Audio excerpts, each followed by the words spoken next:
The U.S. entered the post-World War II period with absolutely two different kinds of approaches. One was to build a true international law and international institutions, and the second was to be a superpower. These were always in some conflict with each other. But there was a time, for a long time, I would say, where the UN was respected by American politics. And the idea was we should strengthen the UN and UN agencies. The US had a lot to do with building a lot of the UN agencies like the World Health Organization and others after World War II.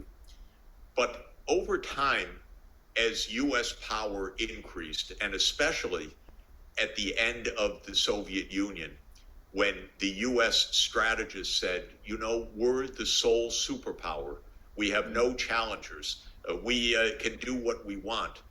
Then they started to look at the United Nations merely as a nuisance. And here were all these new post-colonial countries saying we need a fair international system, and the United States would say, don't talk to us about fairness, we'll decide what fairness is. And so over time, the U.S. political elite started to view the UN maybe as a place to spread U.S. propaganda, but not as a vehicle of global problem solving.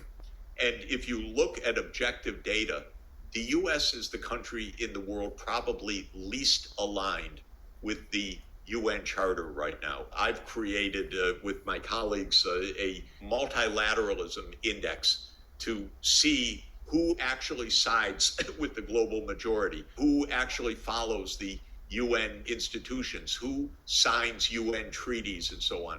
The U.S. comes out at the end of the list, not at the front, at the back, the least aligned country with the UN Charter. What the U.S. started to do was to say, we will create an alliance. We will create a group of allies and friends. So this became the expression, not the UN, but allies and friends, allies and friends, allies and friends. And this meant military allies, of course. This meant NATO. And the mindset is completely us versus them. It's the US versus China. How dare China be so large and successful? We're the only superpower. So that became the US mindset. Now, it would be a tragedy if China took the view, well, the US has its alliance, now we'll have our alliance. In other words, dividing the world in two. Probably China would have the larger part of world population and so on. You look at the BRICS today, for example, they are about 36% of world output compared to 29% of world output of the G7 countries. But the idea should not be the US has its alliance, we need our alliance for our security or to save the world from the US alliance.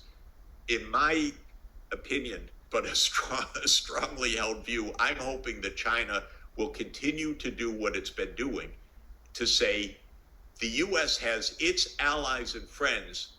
We have the UN Charter. We have international law.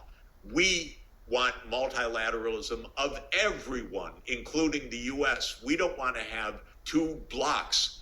We don't want block politics, because I believe China's statecraft is fundamentally different from Western statecraft. Western statecraft is always us versus them. It's always a fight. It's always a war of all against all. If you listen to the realists, it's an anarchic world system, the way they call it, because they say there's no overarching power, so it's anarchy. But Confucian thought is something very different. Confucian thought is that's not anarchy. You need virtue. You need principles to live, and that can be what holds us together. So we don't need one dominant power. We don't need one hegemon. We need decency. We need virtue. We need proper behavior. This is what I hope China leads the world in showing, that this quote, realist model is not the only model of statecraft. The idea of war of all against all is not the only model. And that, in fact, and I'll just summarize here, the United Nations will be 80 years old next year. That's not a lot of time in human history. We've only had 1 century so far of attempting international law. It started with the League of Nations, which didn't work. Now we have the UN, which is very fragile, and the US has increasingly turned its back on its own creation. But I don't want to give up on the UN. And I believe that for China's interest, by the way, interest as well as its vision, a strong UN system is the right kind of system. The United States does not recognize the doctrine of non-intervention. The United States is the #1 user of sanctions, not UN sanctions, US unilateral sanctions. That is intervention in other countries' affairs. The United States funds agencies like the National Democratic Institute and others to actually get into the internal politics of other countries. Are you kidding? Handle our own politics. We have enough problems agreeing on anything inside the United States. Don't meddle in the internal affairs of other countries.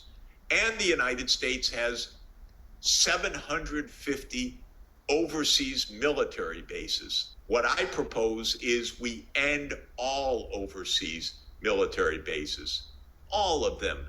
You know, if your naval vessel needs refurbishing in a naval yard, doesn't have to be an overseas naval base to do it. We could get along better if we didn't have all of this massive 80 countries of overseas U.S. military bases where the U.S. meddles in the internal politics just about every place where it has a military base, because then the U.S. strategy says, oh, we don't want to get kicked out of here. We need a government that doesn't want to throw us out. But this government says, we don't want you here. Oh, maybe we have to have a regime change operation in this country. And so this is very destabilizing. China can be, should be a bulwark along with all the rest, and teach the U.S. also abide by international law, abide by the doctrine of non-intervention, abide by virtue and harmony in international relations. It doesn't have to be a war of all against all. It should be harmony, because we have enough to do together that we don't need this constant provocation, which is unfortunately what has become U.S. foreign policy.